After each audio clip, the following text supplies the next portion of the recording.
حضرت زیاد نے کہا کہ زبیر کیا بات ہے؟ کہنے لگے کہ زیاد تم بے ہوش ہو کر کے گر پڑے، ہم تمہیں زخمیوں کے کیمپ میں لے جانا چاہتے ہیں تاکہ تمہیں مرہم پٹی کر دیا جائے۔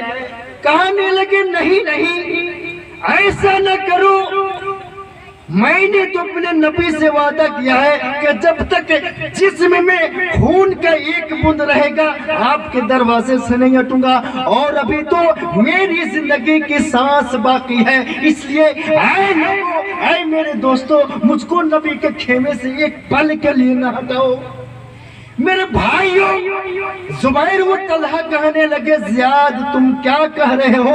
تمہارے جسم میں تو 72 زخم لگے ہیں، تم بے ہوش ہو کر کے گر پڑے، اب تمہارے اندر یہ طاقت نہیں، تم اللہ کے نبی کے دروازے پہ کھڑے ہو کر کے پہر چوکی داری کرو، اب یہ تمہارے بس کی بات نہیں ہے۔ کہنے لگے میں کچھ نہیں جانتا ہوں، بس میں اتنا جانتا ہوں کہ نہیں نہیں ایسی حال میں بھی میں نبی کے دروازے سے ایک پل کے لیے ہٹنا گوارا نہیں کروں گا، نہیں نہیں مجھ کو اسی حالت میں اللہ کے نبی کے دروازے پہ کھڑا کر دیا جائے۔